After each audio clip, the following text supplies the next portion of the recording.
Boa tarde a todos, bem-vindos de volta. Welcome everyone. Good afternoon. I hope you had enjoyed the gardens of Gulbenkian with this beautiful sunny day and the nourishing food. Welcome back. We're going to have activism for rivers in Portugal now. We're going to have several activists that are active in the fields of Portugal. And I would like to invite to the stage Ana Geraldes, Paulo Constantino, Álvaro Fonseca e Anne Brettschneider. Welcome.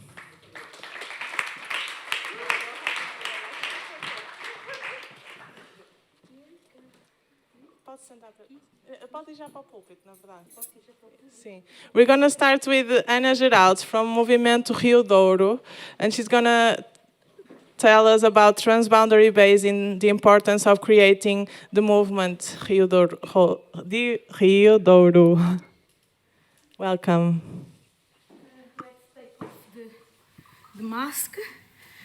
And hello, I'm here, as Ruth said, to speak about the Movimento Rio Douro, which is a newborn movement.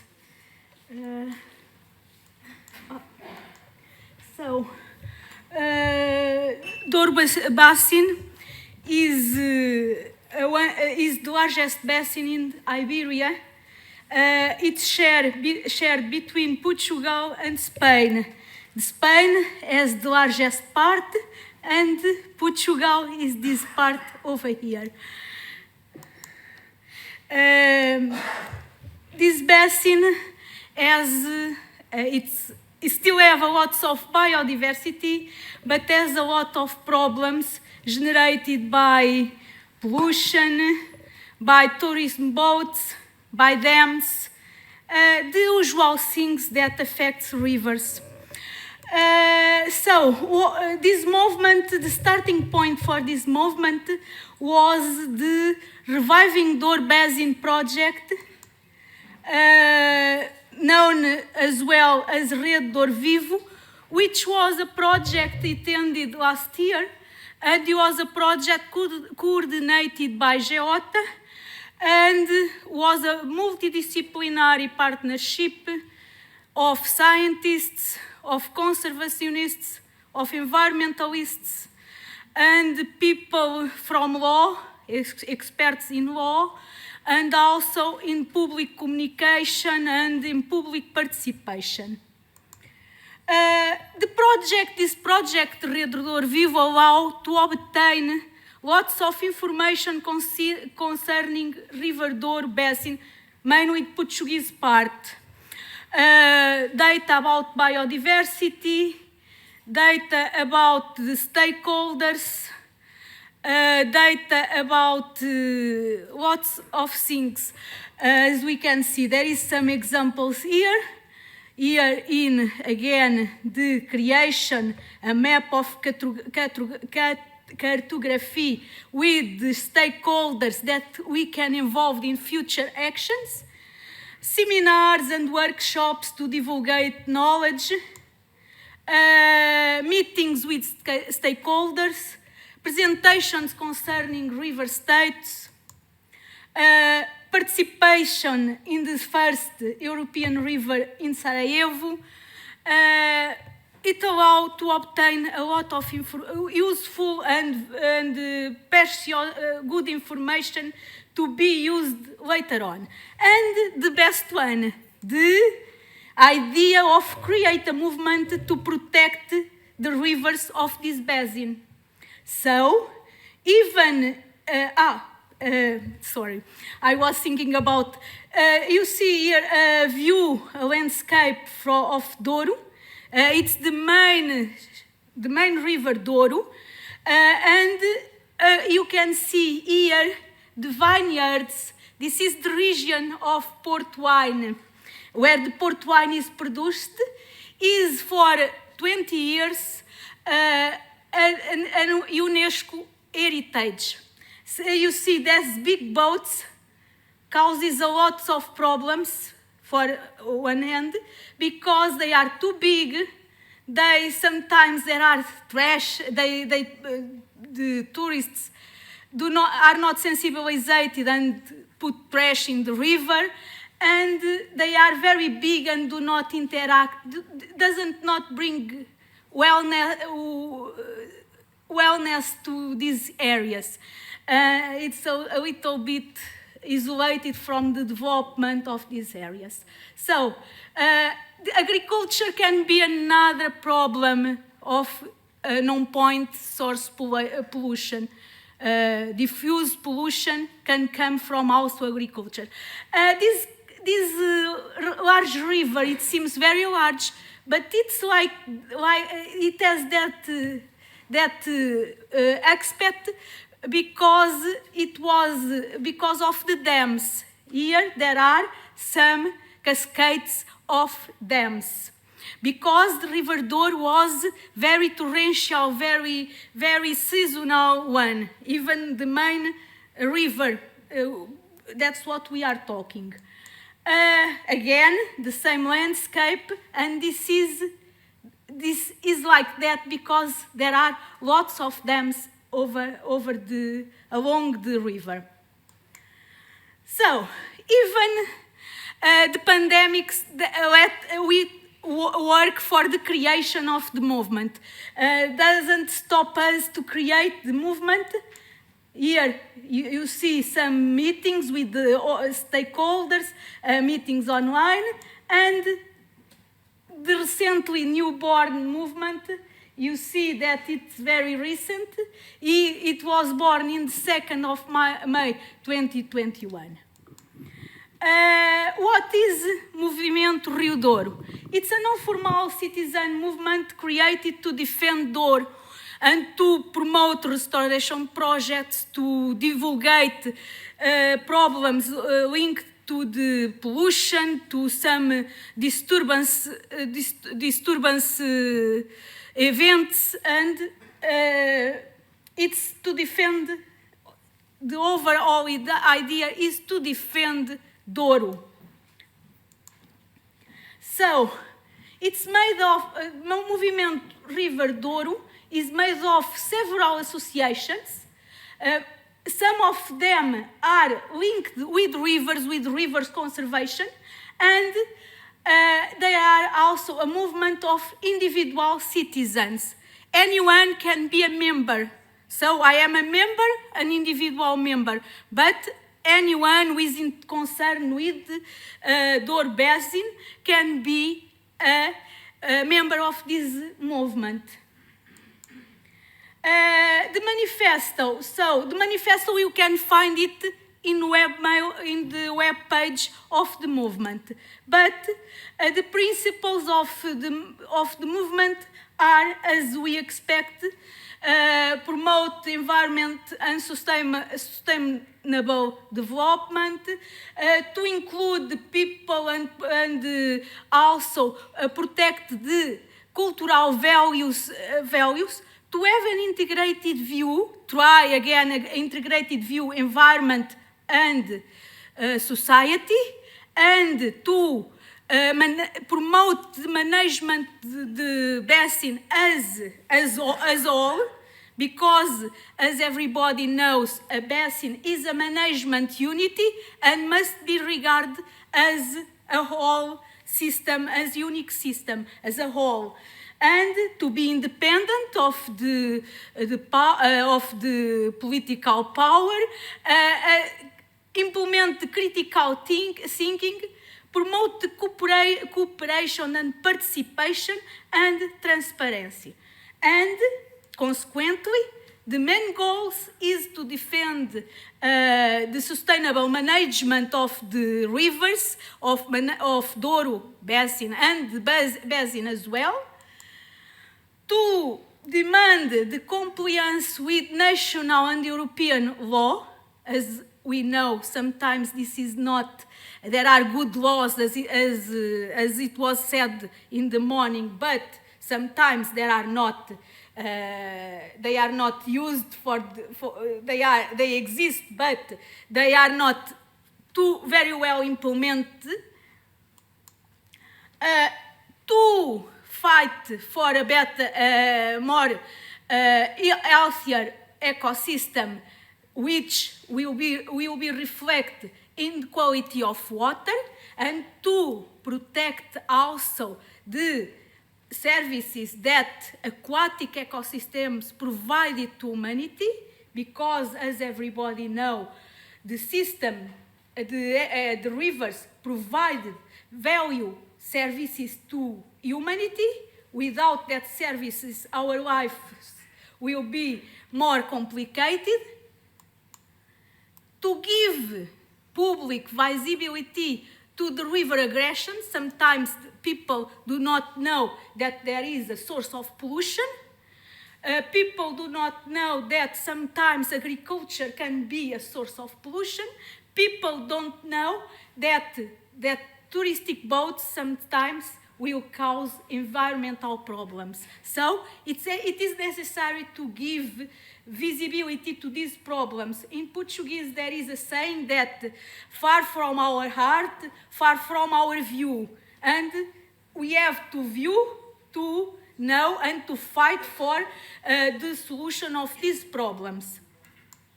And to encourage a new human attitude, of course, sensibilization and environmental education to change mentalities. And again, to participate in space of dialogue with public entities, official entities, and other associations whose main concerning are the conservation of rivers. Some activities. The first activity was the creation of the rules of the movement. We can find it in the web page. So this is the web page, where everything can see the manifesto, the regulations, the activities, the contacts, and with this good word that the rivers are the veins of planet, because the rivers are so important that indeed they can be considered the veins of planet. And social media accounts. The movement can be found in Facebook, Instagram, Twitter, maybe in TikTok, I don't know, and maybe everywhere. The movement now, it's a newborn movement, but it can be found everywhere, and everybody can be a part of the movement, which is very important to highlight this aspect. The first public event was an interpretative walk in the river banks near the river mouth to see the problems of pollution, to evaluate some problems that in the future can be used to develop new actions and new actions.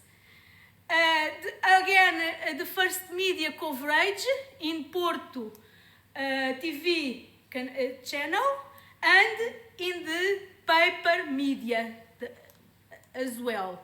And the first campaign.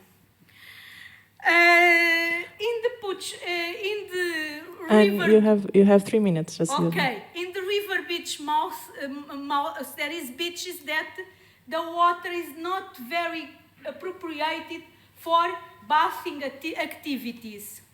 So the campaign was to alert the tourists and the residents for this problem, which can be bad for human public health.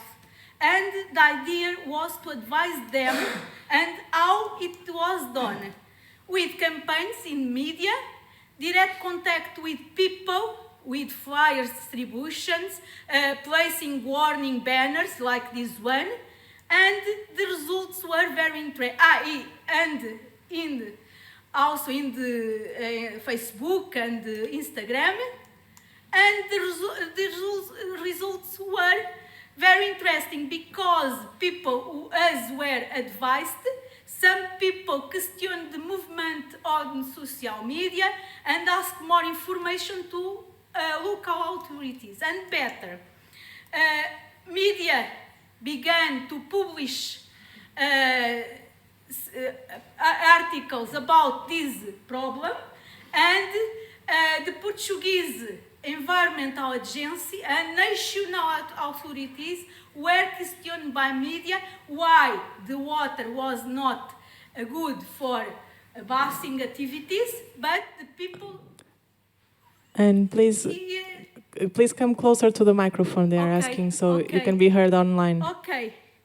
The future, to do more actions, to act, as we say, to try to influence the decision making, which is very important, and to develop.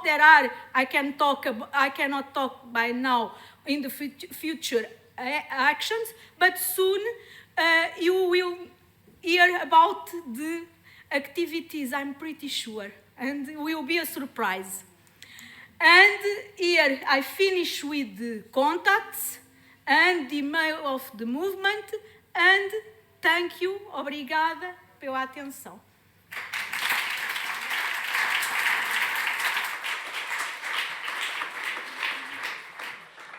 Thank you very much, and amazing timing and so inspiring movement, energetic initial movement. Thank you so much.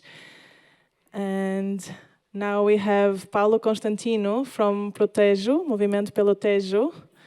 Nobody will hold the Tagus River. Welcome.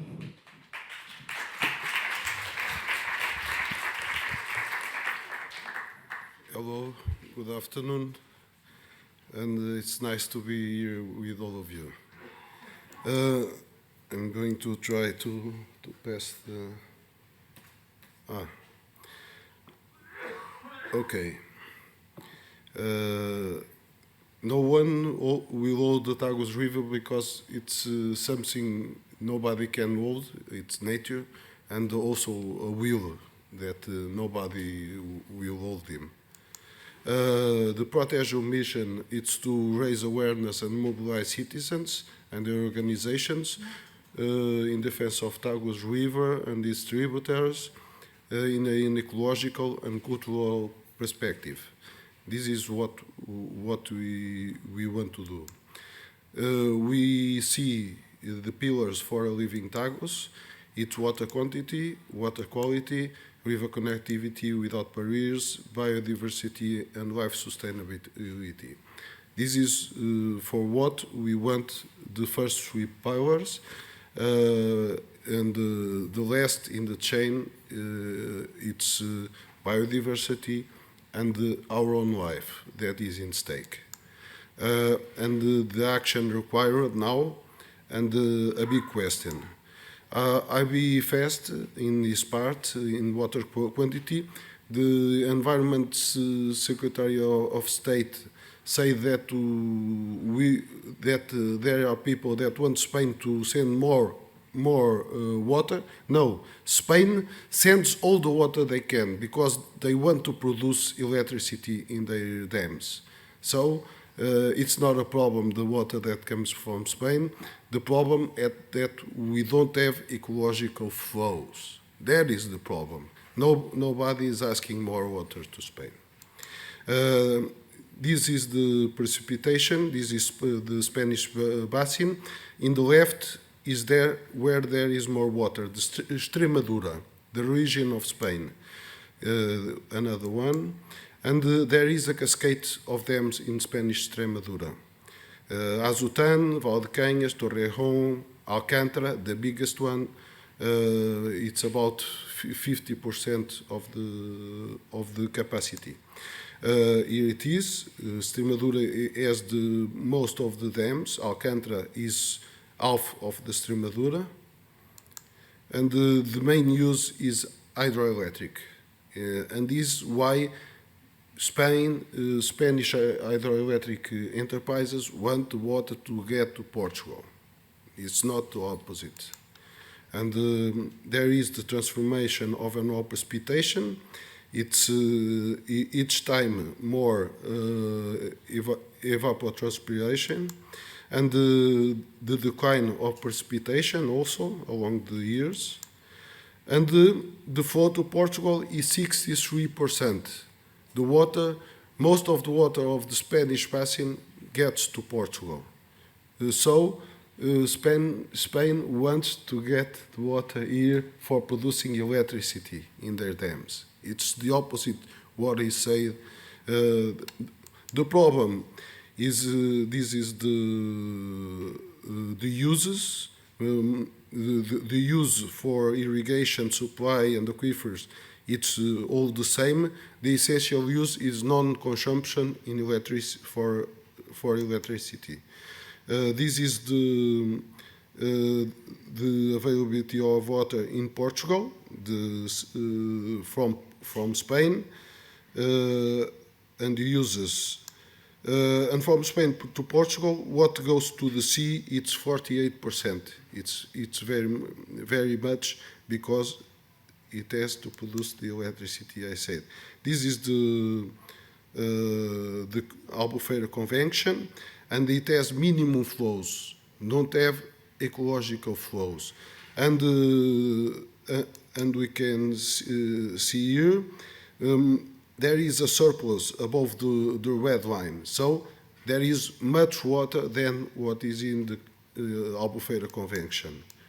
And there is a project for the installation of a reversible hydroelectric plant in Alcántara. And after that, that was in public consultation in Spain. And after that, it's 2,700 and just more one drop, because this is the limit of annual minimal flow in the convention. There comes a surplus, there comes much more water, but when this reversible hydroelectric plant is that pumping water for upstream, when it's built, that comes just to limit one more drop. This is a problem for Portugal. This is the minimum weekly and quarterly flow established represent 13% and 37% of the annual flow of 2,700. So they are so insignificant, they don't regularize nothing. You can go walking the Tagus from one margin to another margin with water here in the ankle, or with 800 cubical meters per second, from 9 o'clock in the morning till 12 o'clock in the day. So it can change. That is the problem to the ecosystems and to the cultural paysage and for all. And that what we struggle for, having ecological flows in the Spanish plans and in Portuguese plans, because what we wanted, it was a unique plan for all the Iberian basin of Tagus. And this is the trimestral, the quarterly affluent flows, that sometimes there is an inversion of the water cycle. It's here we have July, September, 39% of the water that comes from Spain. Most is in summer. Most of water comes in summer in this year, in this hydrologic year. So the variation of the flows, in all months there are huge flows and low flows in the river. And the water quantity also in the Portuguese dams, you can have 16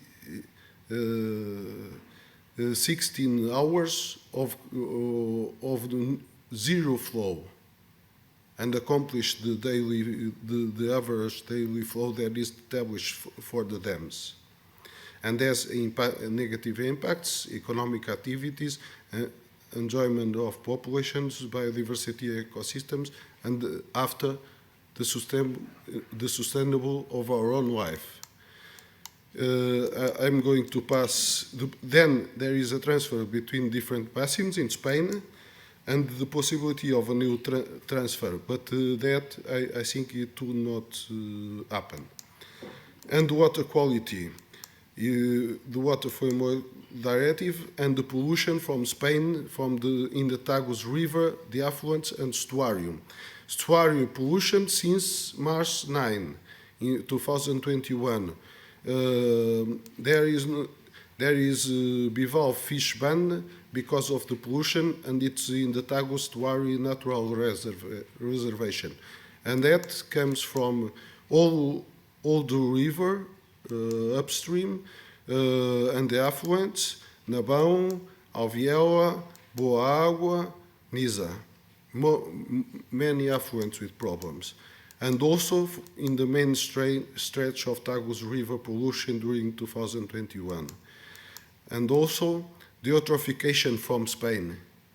Eutrophication and also cyanobacteria and alga bloom in the Alcântara Dam, because they emptied of water the dam in June, and then with high temperatures it was like this.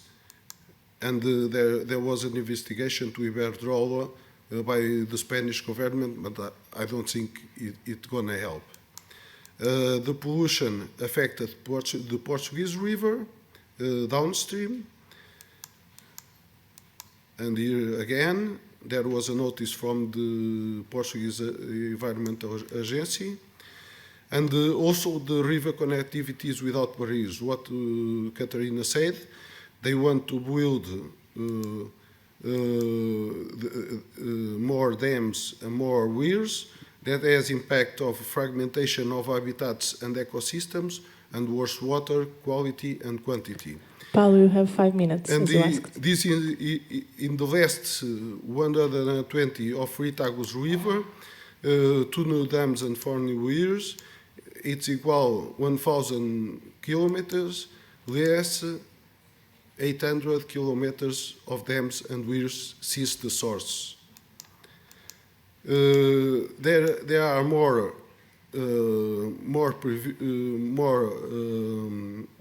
works, hydraulic works, a big dam in Ocreza, a transfer from Zizer River to Tagus River, a loss of biodiversity, worst state of Tagus Estuarium, and against the European Strategy for Biodiversity to 2030. The huge cost, 5,000 million euros, 1/3 of the European funds for Portugal.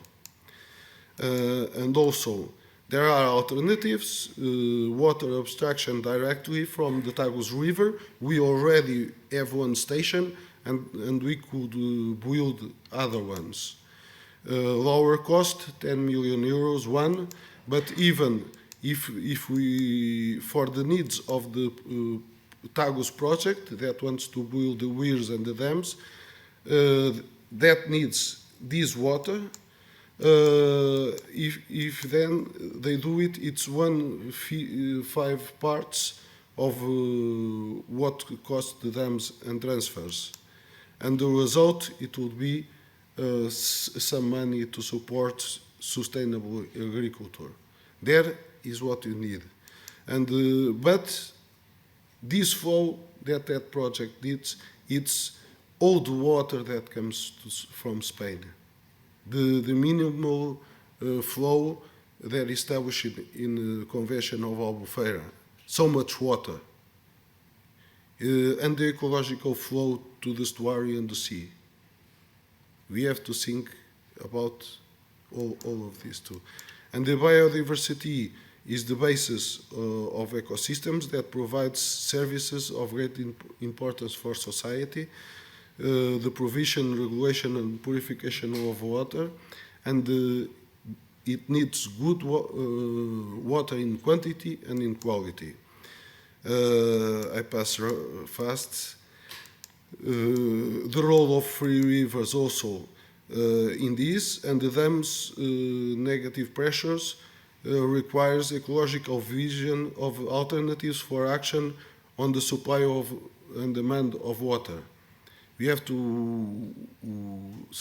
take a vision in an ecological way, and achieve a balance between satisfying human needs and conserving biodiversity. You have to join all these together, and plants and trees also.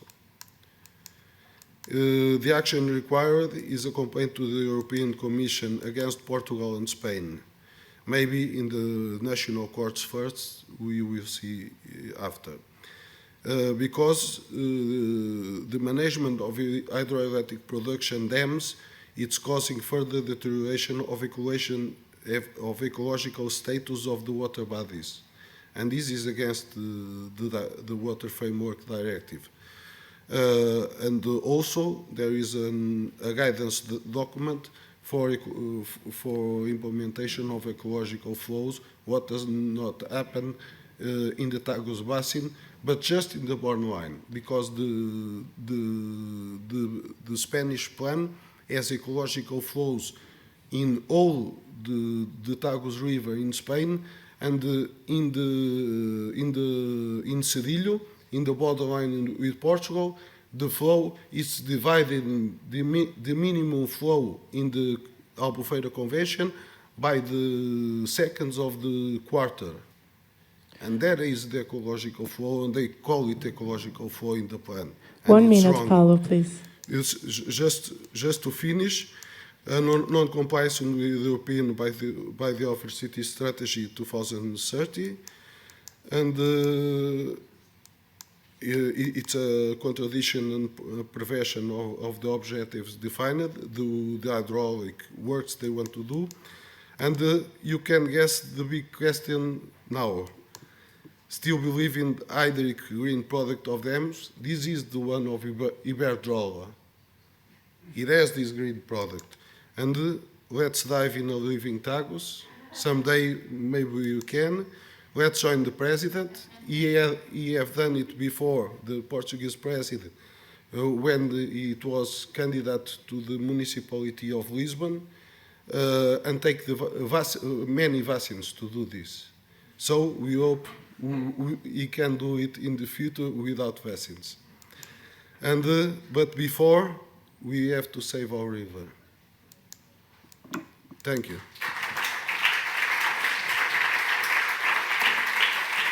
Thank you very much, Paulo. All super relevant information. And now we're having Álvaro Fonseca, welcome, from Coletivo Guarda Rios, Crimea River. Welcome.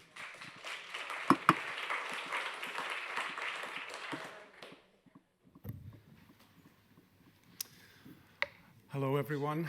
Good afternoon. I would like to thank the organizers for inviting us to be here. I'm here representing a small collective, artistic research collective called Guarda Rios. The name of our talk, oops.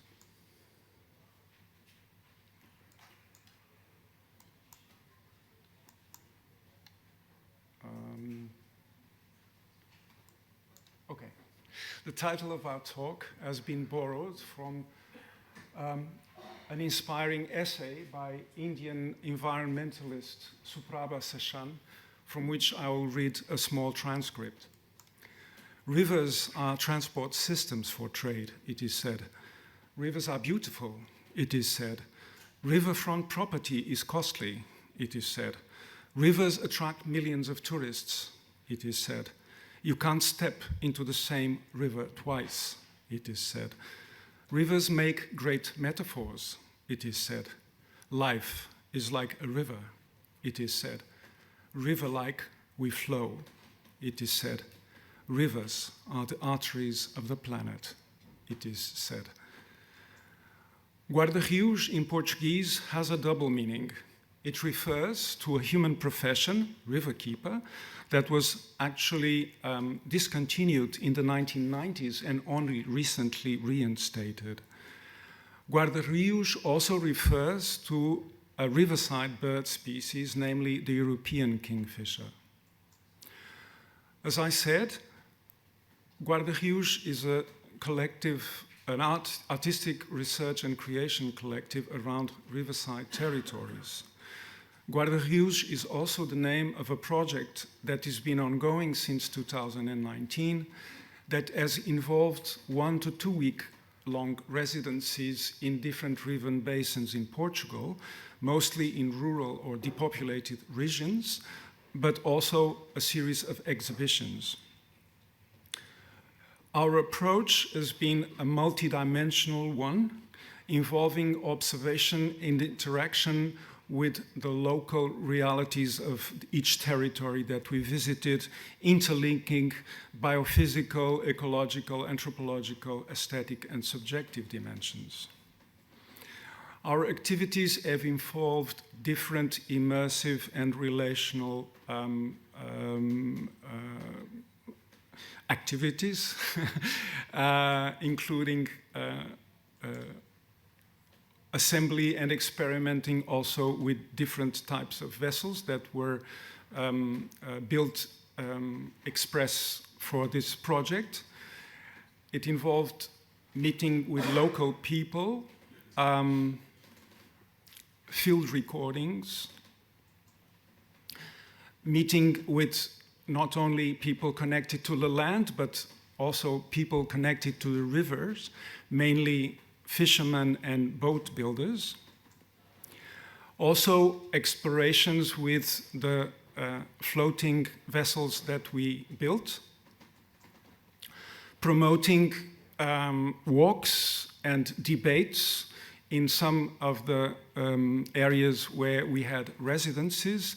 This is a picture of a debate among local projects and activist groups in Mértola in the Guadiana Basin. Also, several field research trips, and here the putting together some of the DIY boats that we made for this project. As we've seen before, Portugal has several river basins. Some of them do extend to the Spanish territory, as can be seen in this very expressive illustration from Robert Zoek's project. The main 3 basins that have already been mentioned today and yesterday, Douro, Tejo, and also Guadiana. These are the main rivers, and they all extend into Spanish territory. The residencies took place in several of these basins, and I will now talk about, show you some pictures of the residencies in the 3 main basins, but we have also did some residencies in the western coast. In the Douro River residencies, we have witnessed some of the issues that have been already spoken of in this conference, namely changes in fishing practice and fish species after the building of dams, the sharp contrast between the dammed main river and some of its free-flowing tributaries, and of course the changes in human activities and several practices linked to territory and local resources. Of course, also very clear the changes in natural and human-made landscape. Here's some pictures taken during our residencies. Here, one of the major dams of the Douro Internacional River, where Douro actually is the border between Portugal and Spain. Here, one of the free-flowing tributaries, the Massange River. Here, a picture of the catch of a local fisherman. And I would like now ask our friends up there to show us a small video that we made with a device that was made by us that has to do, it's a sound producing device that depends on water flowing through the hose, as you can see.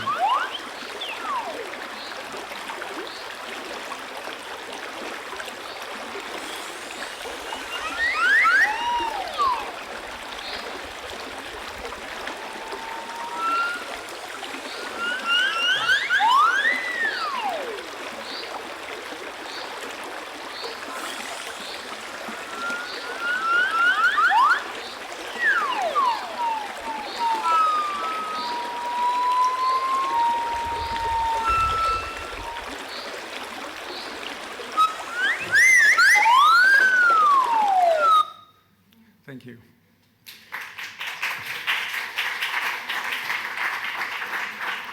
This recording took place in one of the Douro tributaries, a free-flowing one, the Angueira River.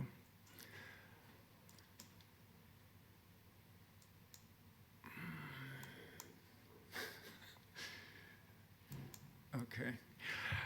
In the Tejo River residences, we also faced some of the similar issues that we had already witnessed in the Douro Basin.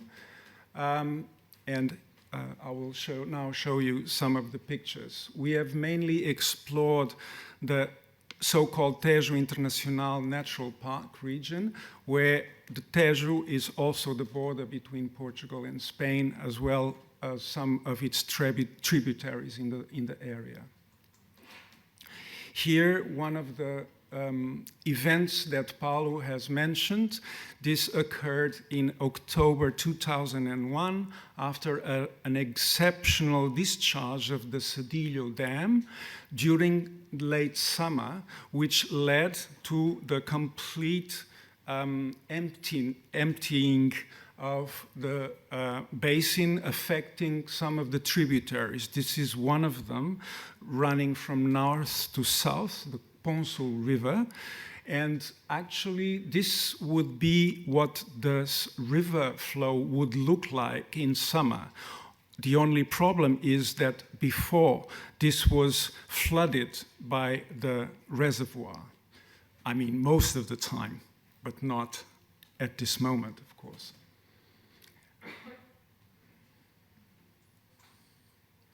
This is another one of the Tejo tributaries, the Sever River. In this case, besides the emptying of part of the reservoir, another interesting event that we witnessed was the possibility of seeing the water mills that had been submerged for several decades since the dam was closed in the mid-70s. These are schist-made water mills that were still functioning by mid-20th century, but had already been discontinued when the dam was built.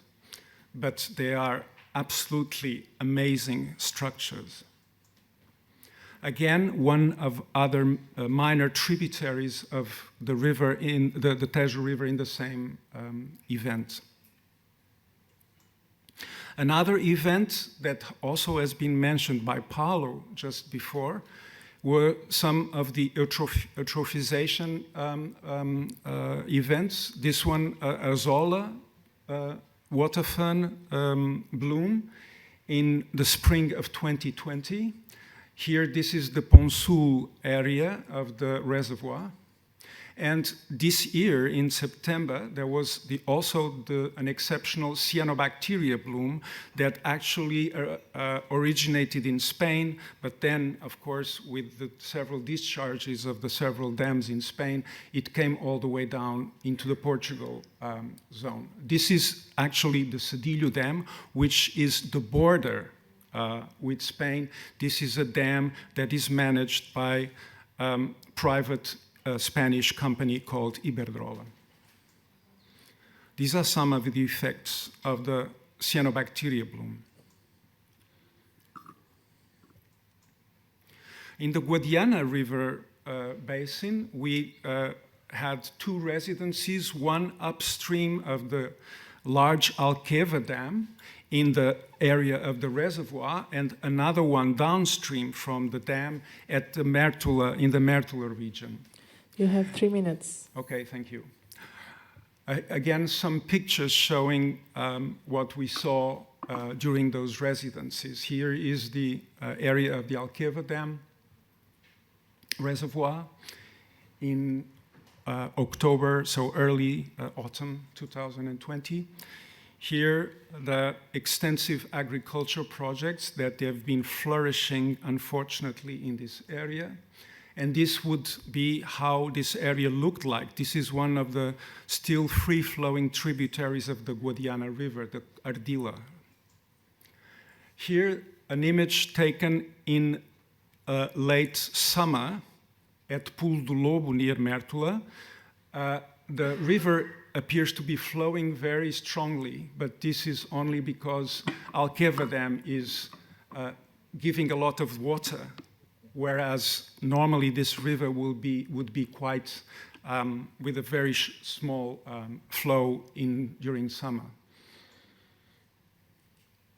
Our residencies have allowed us something that we refer to generally as visualizing the Anthropocene, and I think this was possible because of the type of approach that we have chosen. It was very evident for us that all that we were seeing had to do with the impacts of a socio-economic development model that has been going on for the last decades, which has been exploiting the natural world, and in particular rivers.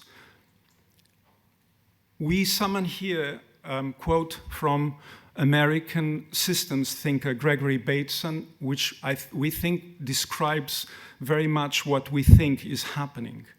Break the pattern which connects and you necessarily destroy all quality. I think the pattern that has been broken is the connection between human activities and the local resources in this area, and the replacement of vernacular knowledge with industrial development models that were imposed upon these territories.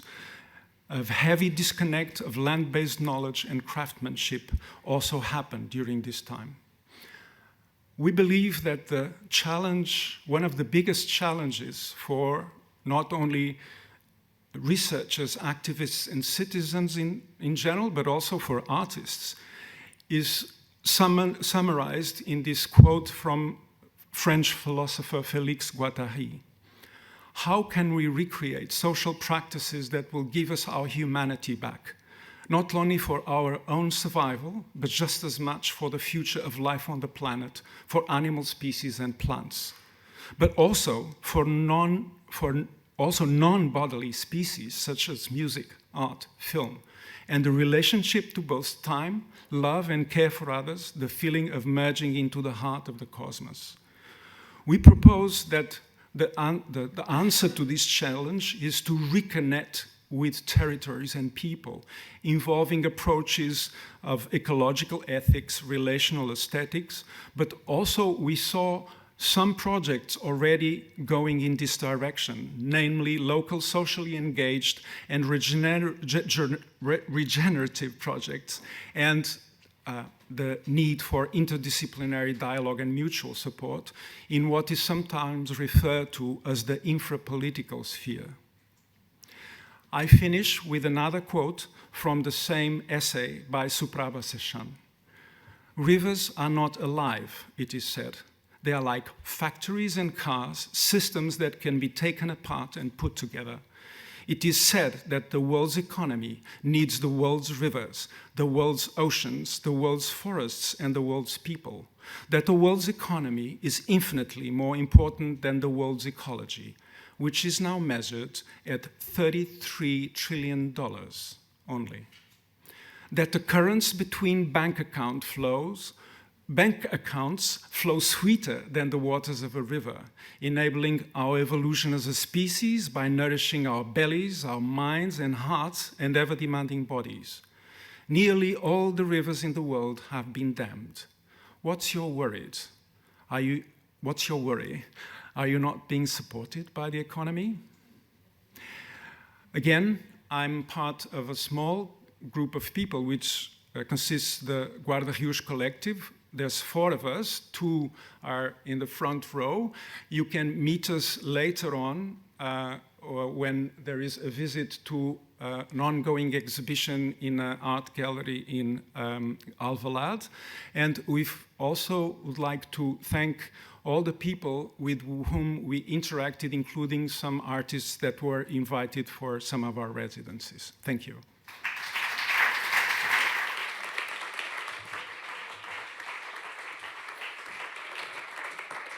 Thank you very much, Álvaro, for such an inspiring and touching presentation.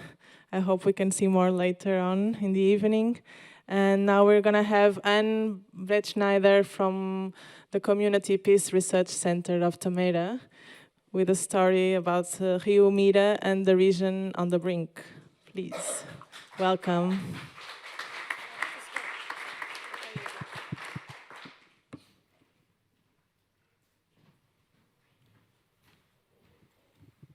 Bom dia.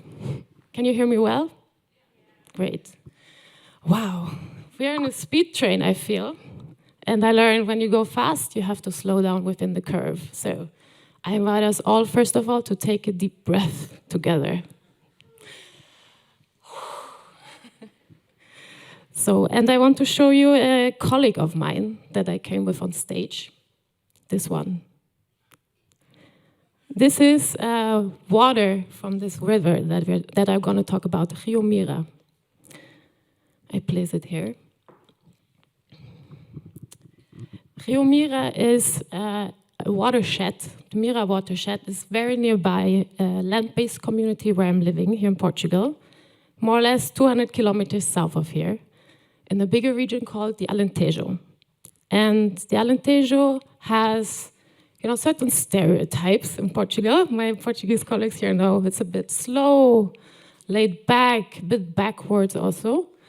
But we're facing something else too, which is a very fast speed exploitation, capitalists coming in, research, extractivism, exploitation of human rights, as also Katarina already laid the base in her amazing presentation. Thank you for that. And I want to tell you a bit of the story of this region from a different perspective of numbers. So what you see here is basically the watershed. And yeah, you can't see it really well. But actually, this is the elevation. The red is high. And here could be the flow of a river. That's basically my community. It's called Tomeira. You will hear later about it more. And yeah, about 3 years ago, something was knocking on my, you'd say, inner door, on an intuition that said, create a pilgrimage. And I was like, create a pilgrimage? And it started a journey for me where I moved from activism of protection of the ocean in this region. We managed basically to push out oil drillings and exploration, protection of the Costa Vicentina. It moved up to river activism. And in my case, it was that I was in the land, researching, walking, scouting for 9 months, this river line, the story, the incredible exemplary situation of a region where you find the most beautiful places, like little sanctuaries, where you can recharge your batteries, but then also you find actually the most extreme situation, and this all in a very small place. Maybe, where's this thing here? Next. So the outcome of 9 months, me being out there with an amazing team, we created a pilgrimage for 2 weeks where we walked with about 60 people from 13 countries, this watershed, and studied in this educational pilgrimage what is going on in Portugal. And also how can people take it back. These 60 people are mainly people from our network, from the community, who are also in land-based communities or are creating one.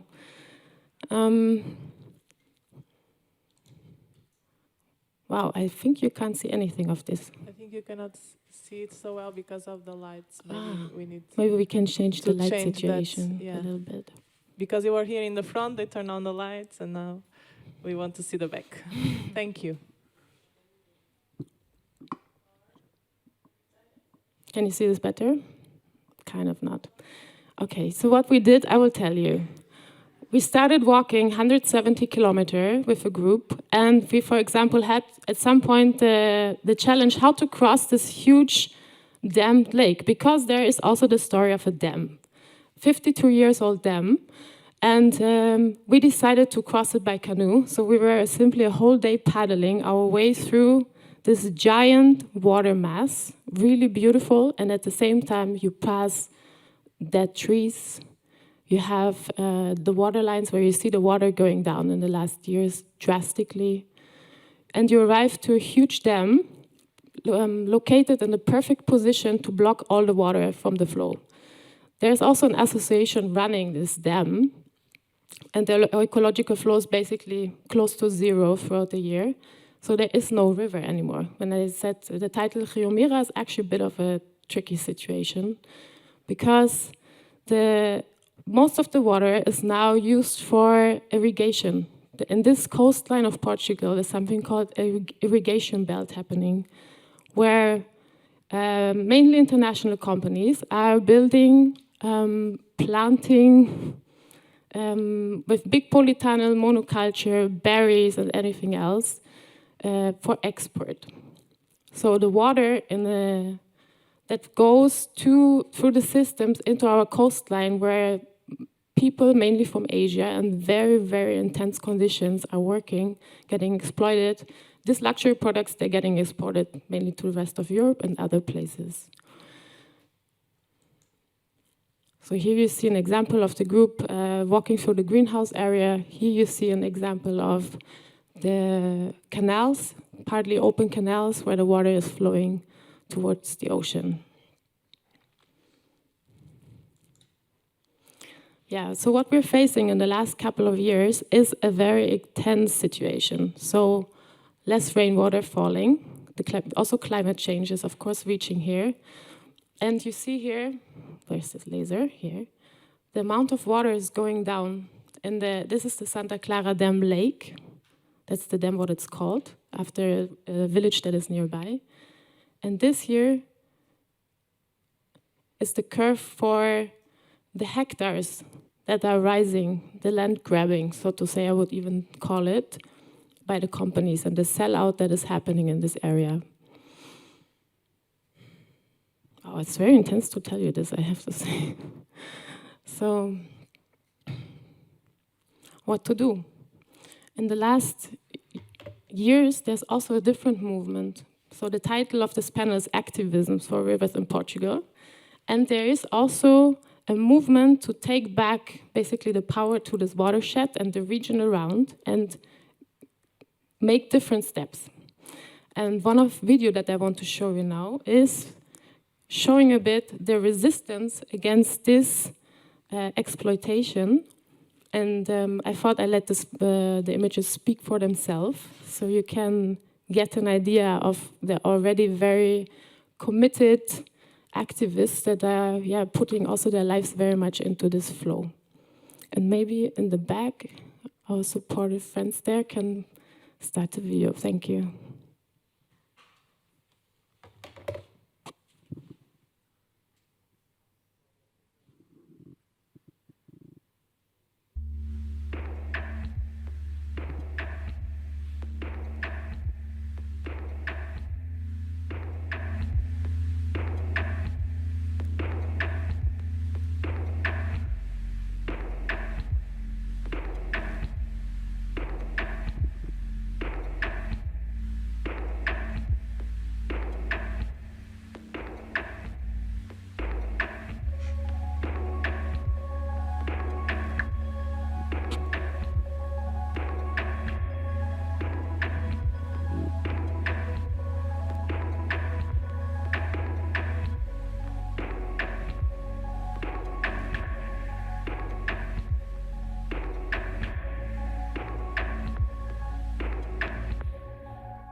what is sacred activism, the first answer that came was it originates in an open heart. Because an open heart is one that is responsive. It is the beginning of responsibility. Because when the heart is open, you care about what you see. You are not just passing by. It is a powerful state of being, not one riddled by pain. And so I want to call this in the spirit of necessity and also ask, where are we needed? What does life need from us?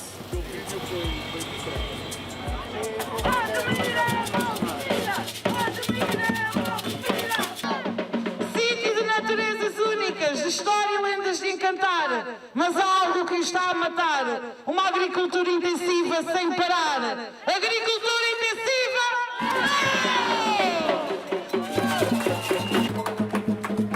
O Estado e as empresas agrícolas como a Go Berries, a Luz ou Morangos ou a Vitacress têm-se alimentado do extrativismo, da exploração de mão de obra escrava e da vulnerabilidade da população migrante. Tem a ver com um modelo de intensificação agrícola que não presta atenção a mecanismos de desenvolvimento baseados na comunidade, que desconsidera os recursos naturais, que olha para a mão de obra como um fator de produção. Aquilo que nós temos que lutar neste momento é que a prioridade absoluta é que haja primeiro a garantia do abastecimento às populações. E aquilo que a Associação de Beneficiários do MIRA está a fazer é a restringir o abastecimento aos pequenos proprietários, aos pequenos agricultores do interior e de outros sítios, para dar primazia a que a água vá para os grandes empreendedores do litoral nas estufas e na agricultura intensiva. O ponto fulcral é o modelo da agroindústria que está instalado neste parque. E isso é que tem que ser mudado, é parar o avanço desta agroindústria.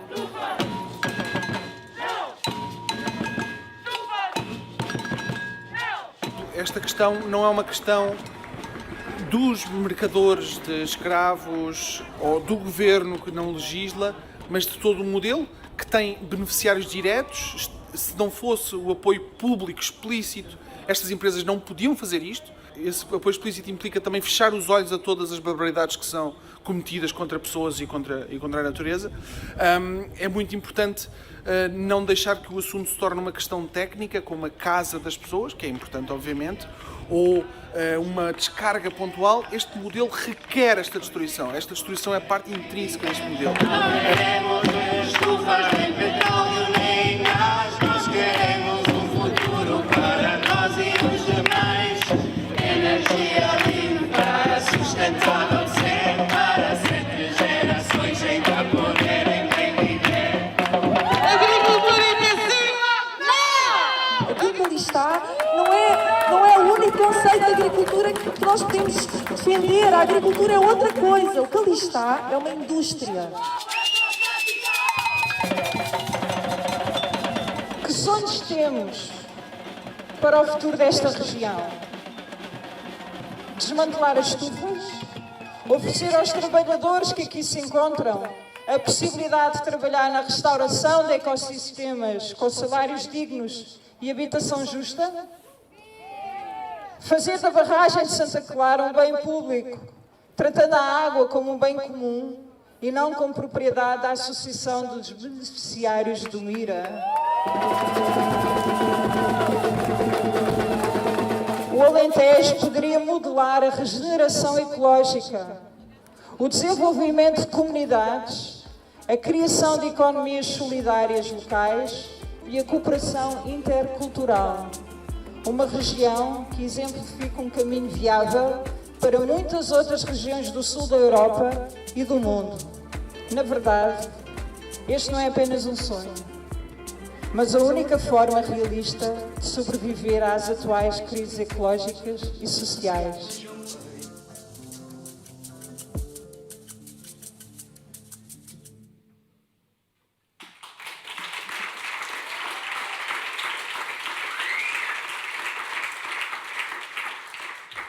Two minutes.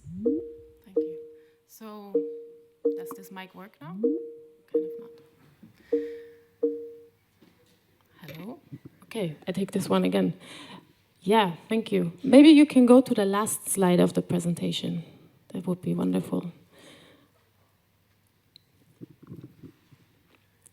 You're basically witnessing a birth process right now, because after this demonstration, me and some friends in Tamera, we sat together and we were wondering, what can we do? You know, the level of land grabbing, resource extraction, this is just speeding up. The laws from 2019 are allowing up to 40,000 more workers in the slave conditions to come in. And the expansion of this, of the polytunnel, of the monocultures, 3,500 hectares more. And this is just one topic that's running that I'm telling you now. There's also licenses for more mine explorations.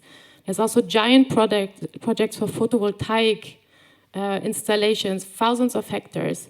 When you put the layers of what's going on in this region, it's just a sellout. And some days, I think in 5 to 10 years, we won't live there anymore. So I'm really happy for everyone who's stepping up. And we got together after this demonstration and we said, what do we do now? What is actually the next level of engagement where we really feel like we create synergy, we create change? So we invited for another step, which is a regional alliance of water protectors in the Southwest Alentejo. And we set out this call and we had an amazing resonance back. Some people here are in this room. Yeah. And we had our first event about a month ago. Also, people from Geota were there, Katarina. And we already felt we are not alone anymore. People came really from Lisbon to the Algarve, and we came together, sat together for a weekend, and formulated a driver statement. What are we together? What can we achieve? What do we stand up for? Like a thriving society, culture, ecological regeneration, and so on. This was one thing. We got together, you know, there's also the friction. How do we solve conflict? All of that, like what is the inner structure that we as human beings have to address and to change to actually also as activists work together? And we still want to work together in 1 year. You might know this challenge. So yeah, all of this now starts to move. And to put myself in context here also, you can't really see it, but over there is a photo of the first demonstration that we also did together, a water walk along the Mira. About 400 people from this region showed up. And these banners were made from us in this time. And Maya, amazing artist, she brought it here to had a little exposition and accompanying this gathering here. Yeah. So what I'm calling out for is we totally need support. Like the magnitude, the scope of problems that we're facing, also policy making, fundings, and more. We are really open and networking here with you to talk together and see what we can co-create to also step up the next level and face the challenges so we create future for us and the children and all living beings of the planet. Thank you.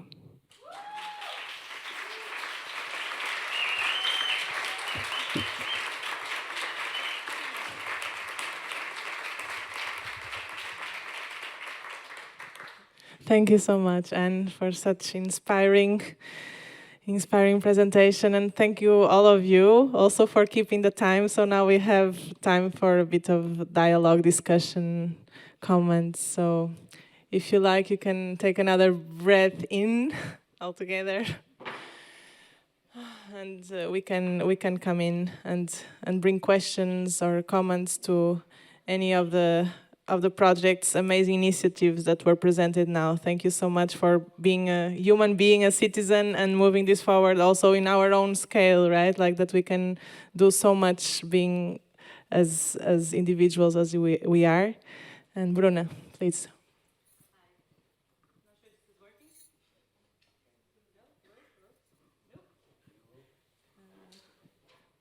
Microphone. Okay. Maybe now it works, okay. Yeah, thank you so much. These are amazing presentations, a lot of really good work. I'm interested in all of them. I have a soft spot for Douro, just to say, just because, that's where I really want to move one day. But my question is, apart from having a soft spot for everything you said, I also have a soft spot for wine. And I realized that all the regions that you've spoken about is also a really big wine region. So my first question is how are you engaging with the industry? Because are they also part of the problem, or are they part of the solution for supporting your movements? And my second question is that there's currently a really big movement with the Common Agriculture Policy. Obviously, it's a political EU policy, but you know the youth are actually moving quite a lot on changing monocultures and changing all these aspects of related to the Common Agriculture Policy. Have you thought about sort of engaging also with this movement, with the sort of the EU agricultural policy? So those are just some questions.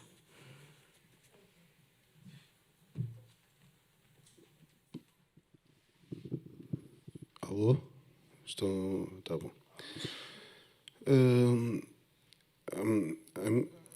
I'm going to talk the question about the agriculture in our places, the wine, principally the wine production. Really, the problem, the water and the weirs and dams they want to do is for the part of the Tagus more near Lisbon, where is the great production and also wine. It's the principal promoters of these weirs are wine producers, and so there is a problem because the intermunicipal community of that area, it's with them, and there is a problem because the politics are with them, and there are the agricultors, the engineers, and so on, that the construction enterprises, the politicians that want to go along all this support of these people, and it's very difficult to go against 5,000 million euros, you know. It's one three parts of what we're going to receive of European funds, and if they could, they want a share of that, and so and the other part of the question is that is one thing that has been argued. I think the WWF has argued that, and Geota also, and also the major ONGs of environment, the agricultural policy that has to change and go and to preserve the environment with sustainable agriculture. And there is the step. We have presented the Agriculture Ministry is making a study for the irrigation of the Tagus Valley. They don't say that is for the Tagus project, this one of the weirs of dams. They say, no, this is abstract, is holistic, and is nothing to do with that. But the project says that this study that the Agriculture Ministry is doing is for them. They say that. And the Ministry of Agriculture say, no, it's not for them. So we have this problem because or the ministry has strength to apply the new agricultural policy of the European Community, doesn't have this strength. But we will see, this is one example of what they can do to go along to the European agricultural policy. But we have to see in the future, because they're doing a study of viability that goes along the study. But it's very difficult. There are many interests involved. The Environment Ministry says that the project is private, and for them it does not exist. This is the positions we have, and we have the parliament parties that support, that are putting resolutions to support this kind of hydraulic for making the weirs and dams in the river. So we have everything surging, but nothing exists till now. You know. Thank you, Paulo. We're gonna hear Álvaro and then Ana, please. I'm clearly not a specialist, but I would just like to say as an observer of some of the situations in the areas where we did our residencies, and just to complement what Anne had to say about the southwest of Alentejo. We were not in the southwest, but we were in the eastern part of Alentejo. The Alqueva Dam region is clearly a project that was done for irrigation purposes. And it's very clear what the objectives of the government are. They say it out loud. They want to turn Alentejo into a huge olive and also a little bit almond grove, but mainly olive, and it's intensive and super intensive. And it's basically an environmental disaster. Of course, it's been sold as agriculture 4.0, and it's supposed to be high-tech processes that spare water, but they don't say anything about the soils.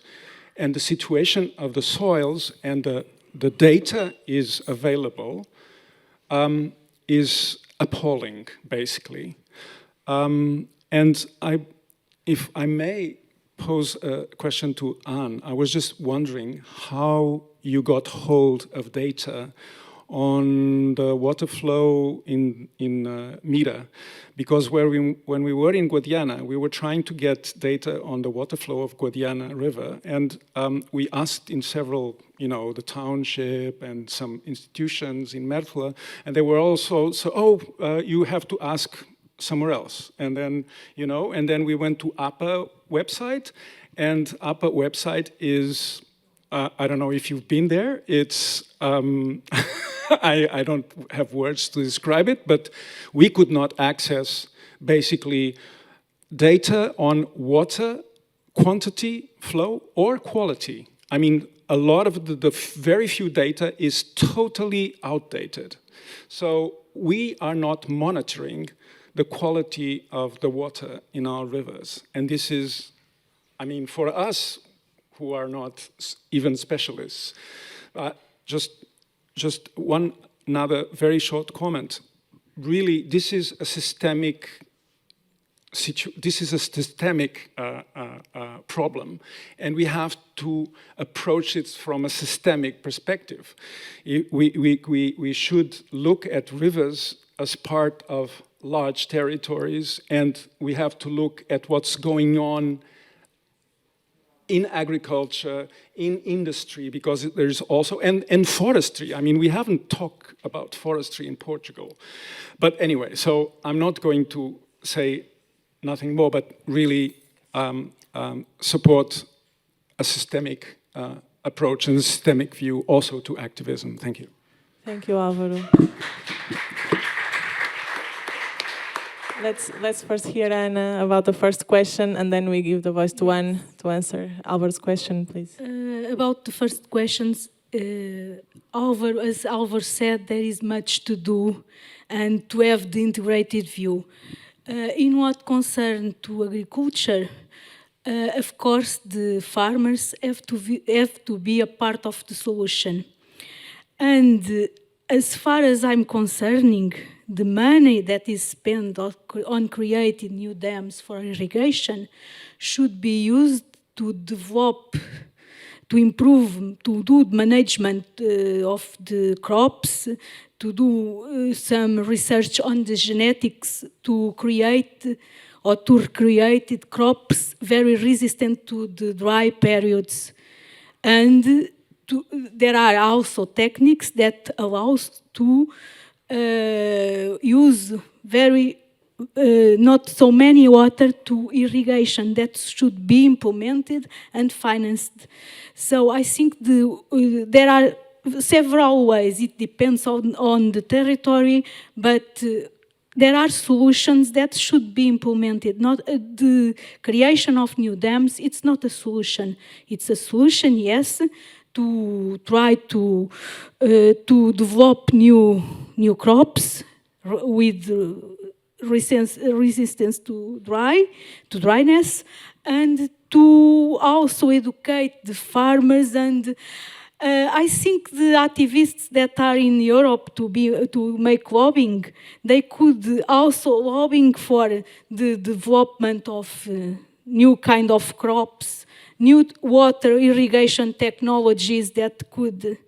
I think it's the way it's a part of the way it's to lobbying, again, as it was said in the morning. Yeah, I don't know, I think Bruna and Amélie talk about that.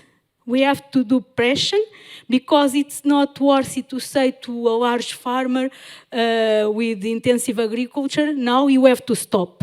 It doesn't result, but going pressure to change the mentalities, I think it's the way.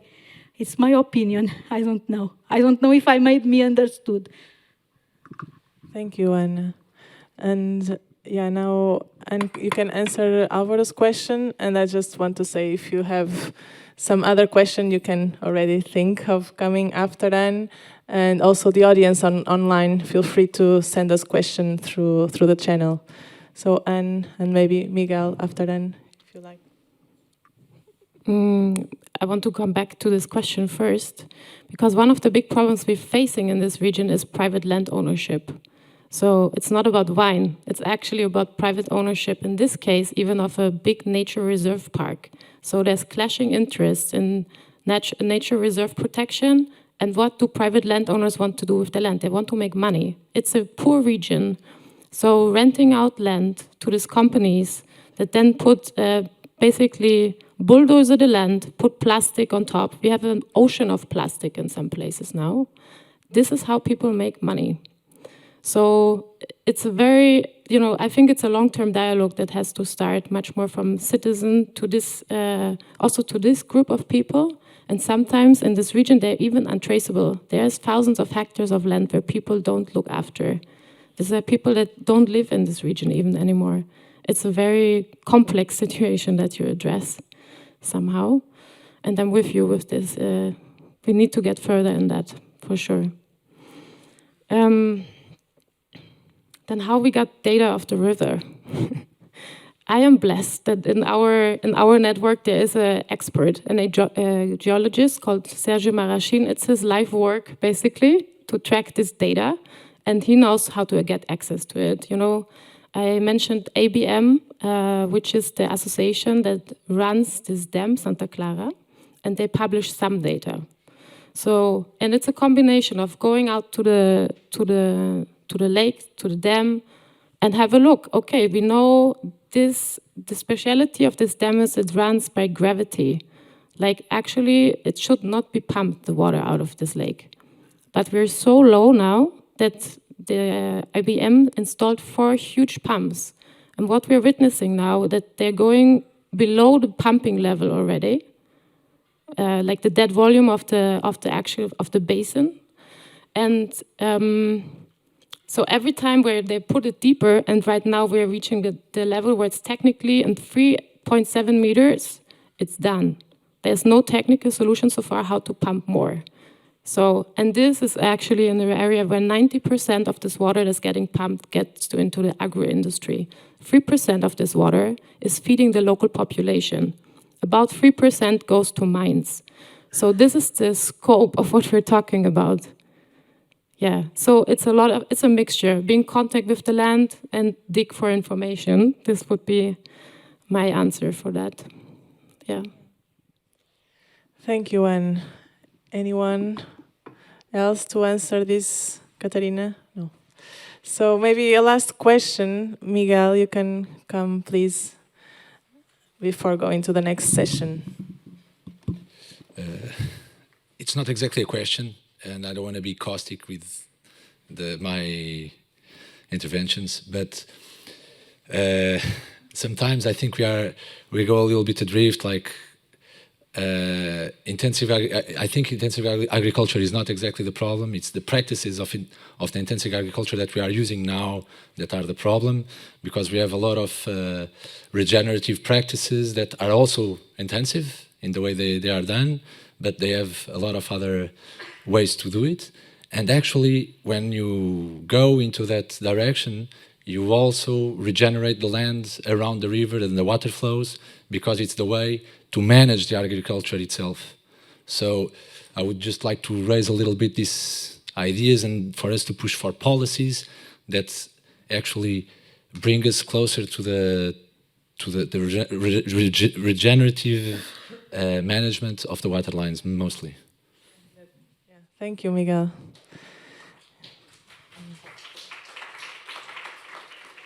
Anyone would like to comment on this, or? Well, again, as a non-specialist, what I can say is that, yeah, it's not just that intensive agriculture can be bad. It's the scale in which it's being done, and the fact that it's just huge monocultures, and some of them are using practices which are deemed sustainable, but some of the local groups that have been resisting and investigating what is going on, they know that it's anything but.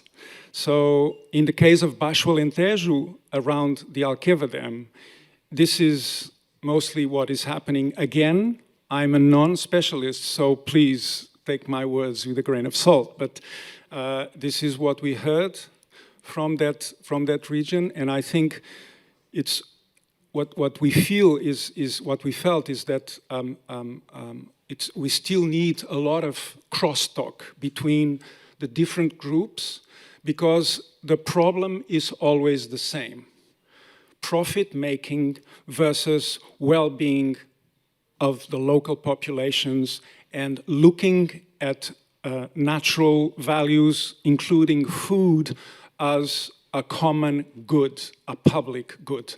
This is the issue. We've all heard in these different talks about how finance is basically paying for ecocide all around the world. And we have to say this out loud all the time, because this is what is going on. And this is a systemic, again, I'm sorry to insist, I'm a member of this collective, but also I'm a degrowth promoter, and degrowth is about systemic views. It's looking at the heart of the problem, and the elephant in the room is the socio-economic development model of the last decades. We can beat around the bush, but this is the issue. If we do not change it, nothing changes.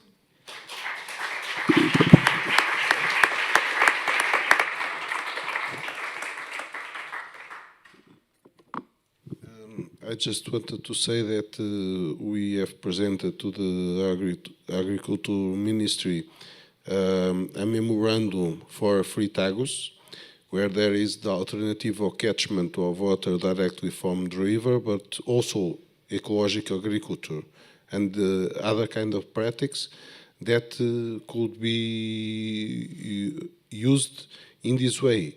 You can have intensive, but with ecological ways of dealing with the land to allow the water to go in the land also, and to make that regeneration.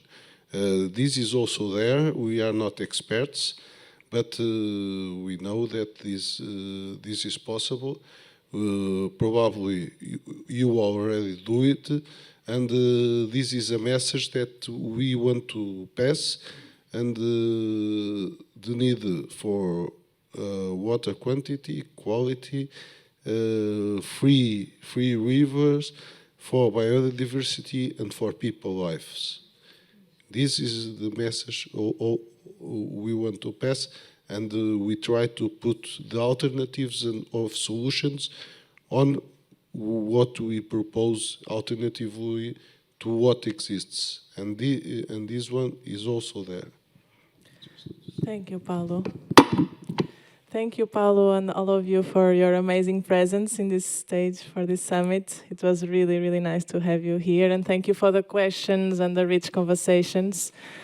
Yeah, I ask you for a last applause.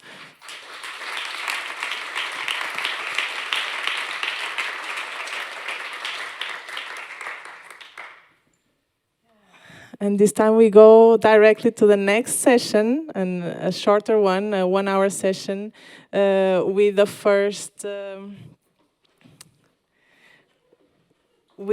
session around the force is among us. So I would like to ask Diogo Dias Coutinho, Tareen Johnson, Leila Kusturica, and Silvano Risi to come on stage.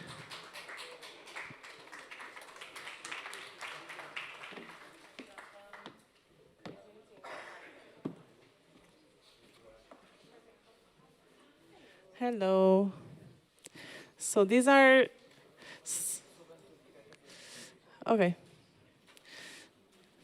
Yeah, maybe we need a bio break, but shall we do it? Like 5 minutes? No. Do you think 5 minutes bio break is realistic for this amount of people? We're going to start in 5 minutes, really. So if you need to have just a short water in, water out moment, you can in 5 minutes.